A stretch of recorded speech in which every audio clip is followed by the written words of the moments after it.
હાલ યુદ્ધની પરિસ્થિતિ વચ્ચે દરિયાઈ વિસ્તારમાં સુરક્ષા વ્યવસ્થા સઘન બનાવવામાં આવી રહી છે। તેવામાં રાજકોટ રેન્જ આઈજીએ મોરબી જિલ્લાના દરિયાઈ વિસ્તારની મુલાકાત લીધી હતી।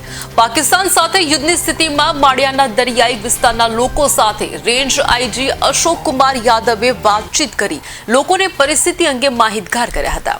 આ વેળાએ તેઓએ અફવાઓથી દૂર રહેવા સૂચન કર્યું હતું। વધુમાં શંકાસ્પદ ગતિવિધિઓ અંગે પણ તુરંત જ પોલીસ અને વહીવટી તંત્રને જાણ કરવા પણ જણાવ્યું હતું। રેડીભાઈ સાહેબ, અત્યારે જે આપણે પરિસ્થિતિ છે એને ધ્યાનમાં રાખીને દરિયાઈ પટ્ટી ઉપર આપણી વિઝિટ છે, ખાસ કઈ પ્રકારની સૂચનાને?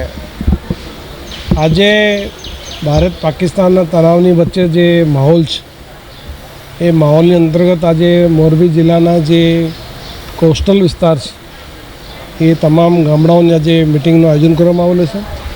અમારા દરેક અધિકારી કર્મચારી દરેક ગામડાઓમાં જઈ લોકોને શું કરવું શું ના કરવું એ પ્રકારની માહિતગાર કરશે। સાથે લોકોને વિશ્વાસ સંપાદન થાય અને કોઈપણ પ્રકારની ખોટી અફવાઓ પર ધ્યાન નહીં આપે એના માટે વિસ્તારમાં પોલીસની અધિકારીની વિઝિટ કરવામાં આવેલી છે। પબ્લિકને કોઈપણ પરિસ્થિતિમાં કોઈ તકલીફ હોય તાત્કાલિક જે પોલીસના હેલ્પલાઇન નંબર છે, સરકારના જે હેલ્પલાઇન નંબર છે એના ઉપર કોન્ટેક્ટ કરવા માટે, તેમજ કોઈપણ પ્રકારના વિસ્તારમાં શંકા